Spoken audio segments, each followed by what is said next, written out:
চলে আসলাম ফুপু শাশুড়িদের আইসক্রিমের ফ্যাক্টরিতে। হ্যালো এভরিওয়ান, আসসালামু আলাইকুম। সবাই কেমন আছেন? আশা করি ভালো আছেন। আলহামদুলিল্লাহ আমরাও ভালো আছি। অনেকদিন থেকেই ফুপু শাশুড়ি বলছিল, যেহেতু ঢাকা থেকে বাড়িতে এসেছো তো আমাদের আইসক্রিম ফ্যাক্টরিতে আসো। তো কি আর করার, যা আর আমি আর আমার সোনা বাবাটাকে নিয়ে চলে আসলাম ফাইনালি আইসক্রিম ফ্যাক্টরিতে। তো দেখলাম তো অনেক আইসক্রিম বানানো হয়েছে। এখানে বড় বড় ডিপ ফ্রিজে রাখা হয়েছে। এদিক দিয়ে তো আইসক্রিম বানানো হচ্ছে। আর এই পানিগুলো কিন্তু অনেক বরফ।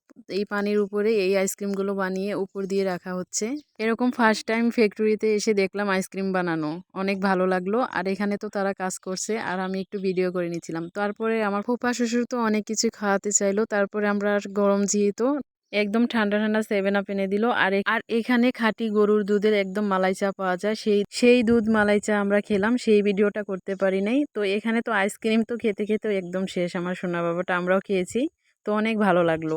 তারপরে আমাদেরকে কিছু আইসক্রিম দিয়ে দিয়েছিল আমার ফুপা শ্বশুর। তারপরে আমরা ফাইনালি বাড়িতে চলে আসলাম। এই তো আইসক্রিমগুলো আমি এখন ডিপ ফ্রিজে রেখে দিচ্ছি। সবার জন্য দিয়ে দিয়েছে খেতে। তো অনেক ভালো লাগলো আইসক্রিমগুলো। তো সবাই ভালো থাকবেন, সুস্থ থাকবেন। আর নতুন নতুন ভিডিও পেতে অবশ্যই আমাদের পেজটা ফলো দিয়ে পাশে থাকবেন। আল্লাহ হাফিজ।